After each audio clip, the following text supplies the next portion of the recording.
Donc, je suis Marc Gonnet, je suis directeur général et cofondateur de Delight et je suis aussi maître de conférence associé au CELSA. Alors mes études, bah oui, j'ai fait un peu d'études. J'ai fait Sciences Po après un bac scientifique et en même temps que Sciences Po, j'ai continué la fac puisque j'ai fait une maîtrise de finance et d'économie à l'université de Nancy où j'avais déjà eu un DUG en même temps que mes premières années de Sciences Po. Une fois cette maîtrise et Sciences Po en poche, je suis allé au CELSA. C'est un DESS marketing et politique de communication au CELSA. Je voulais absolument rentrer en stage à Europe 1. J'y suis resté 18 ans.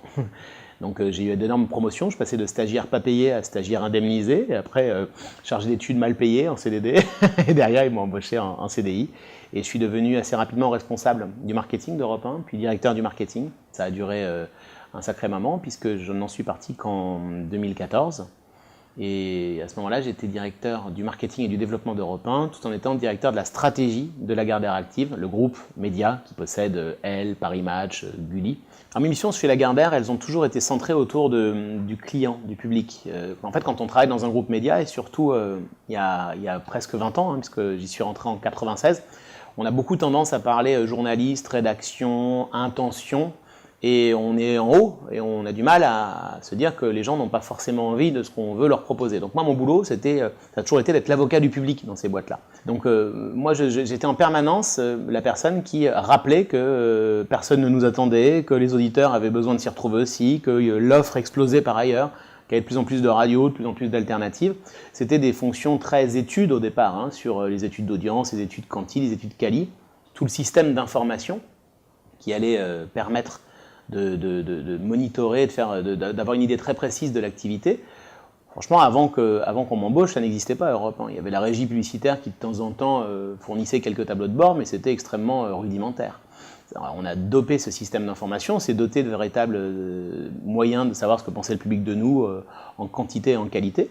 Puis une fois qu'on a été bien blindé là-dessus, mes fonctions sont naturellement déportées vers de nouvelles expériences.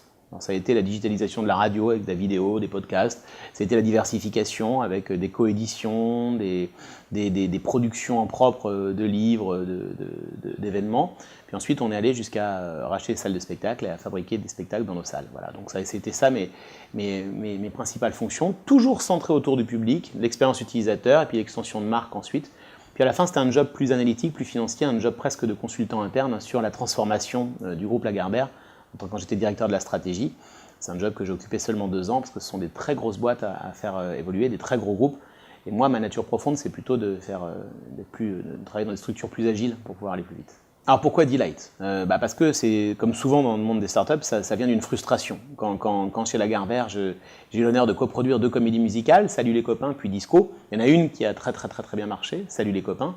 Et l'année suivante, on a produit une autre comédie musicale qui s'appelle Disco, sur les années 70, qui était la même équipe, les mêmes comédiens quasiment, la même équipe de production, la même équipe artistique à la mise en scène, aux lumières et tout ça. C'est un spectacle qui était au moins aussi bien, voire meilleur. Sauf qu'on a raté la marque, Disco ça veut rien dire, personne ne comprenait, et qu'on a raté l'affiche. Et en fait, je me suis rendu compte avec effroi à ce moment-là, que même si vous avez un média comme Europe 1, même si vous avez de l'expérience, les gens ne comprennent pas ce que vous proposez. Ne comprennent pas que c'est toujours c'est ce qu'ils ont adoré dans Salut les copains qui revient dans une version encore plus dynamique. Vous avez foiré le message une fois, c'est fini. Vous ne pouvez pas joindre votre public. Donc je me suis dit que c'était invraisemblable à l'heure des médias digitaux, des bases de données, des algorithmes, invraisemblable de ne pas offrir aux producteurs de spectacles une alternative aux affiches et aux flyers, et qu'il y avait un risque beaucoup trop élevé d'échec de production de qualité, tout simplement parce que le marketing n'était pas adapté. Donc c'est ce que j'ai voulu régler en fabriquant Delight. L'idée, c'est petit à petit affiner, d'offrir une plateforme aux producteurs de spectacles pour les aider à remplir leur salle grâce à l'utilisation d'algorithmes et de data. Alors les conseils. Quels conseils quand on veut créer une startup ? D'abord, le premier conseil, c'est vraiment de s'entourer. Je pense que c'est très dangereux de se lancer tout seul dans cette aventure-là. C'est très bien de s'entourer de gens qui sont très différents de vous en fait. Qui ne sont pas forcément vos potes, vos amis, qui n'ont pas forcément le même logiciel. Il faut des gens qui aient les mêmes valeurs que vous, exactement les mêmes valeurs que vous, ça c'est déterminant. Mais pas forcément des gens qui vous ressemblent trop, parce que je crois qu'il n'y a rien de plus beau que l'échange. Moi, c'est ça qui a fait qu'on progresse beaucoup et qu'on avance vite dans Delight. C'est j'ai la chance d'avoir 2 associés qui sont extrêmement bienveillants et qui sont à la fois ancrés dans les mêmes valeurs que moi, mais très différents. Donc quand on s'attelle à un problème, on le regarde avec 3 regards différents. Voilà. Ça nous aide beaucoup. Deuxième conseil, il faut que vous soyez des spécialistes de votre marché. Personne ne doit mieux connaître que vous le marché sur lequel vous allez opérer. mais personne. C'est-à-dire que vous devez être incollable sur tout. Vous devez savoir comment ça évolue, puis quand on vous demande comment c'est en Allemagne par rapport aux États-Unis et est-ce que la France fait exception, il faut le savoir aussi.